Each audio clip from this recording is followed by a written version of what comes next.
Big pass marathon நல்ல fun and கான்ட்ரவர்சியான ஒரு episode. Thanks மேரத்தானுடைய concept வந்து என்னன்னா, பிக் பாஸ் வந்து பாட்டு போடும்போது உடனே நீங்கள் அந்த ஸ்டேஜில் போய் நிற்கணும், உடனே போய் அந்த ஸ்பாட்டில் போய் நிற்கணும். அரவிந்த் கரிஷ்மா இவங்க ரெண்டு பேரையும் போய் ப்ராப்பர்ட்டிஸ் எடுக்க சொன்னால் அரவிந்த் வந்து கரிஷ்மாவை ப்ராப்பர்ட்டியாக தூக்க ஆரம்பித்தார். ஆனாலும் அவர் 2 தடவை மிஸ் பண்ணிட்டாரு, கடைசியாக தான் தூக்குனாரு. இதில் ஒரு விஷயம் என்னென்னா, அரவிந்த் வந்து கரிஷ்மாவை தூக்கும்போது கரிஷ்மா வந்து அன்கம்ஃபர்டபுளாக ஃபீல் பண்ணாங்க.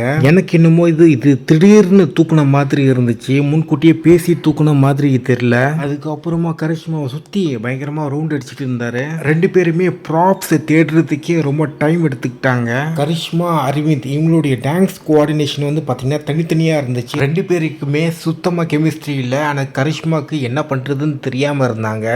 கடைசியில் பார்த்தா அவங்க சரியாக டான்ஸ் ஆடலைன்னு சொல்லிட்டு அவங்களுக்கு மட்டும் ரெட் கார்டு குத்திட்டாங்க. அதுக்கு அவங்கள நாமினேட் பண்ணதில் அரவிந்தும் இருக்கார். நீங்கள் வந்து ஒரு டான்ஸ் காம்படிஷன் வைக்கிறீங்க, அப்போது சடனாக ஒரு நபர் வந்து ஒரு பொண்ணை வந்து தூக்குறாரு. அப்புறம் அந்த பொண்ணு வந்து அன்கம்ஃபர்டபுளான ஃபீல் பண்ணிச்சுன்னா உடனே நீங்கள் நிப்பாட்டிட்டு நீங்கள் ஆர் யூ ஆல் ரைட் அந்த மாதிரி ஏதாச்சும் கேட்கணும்.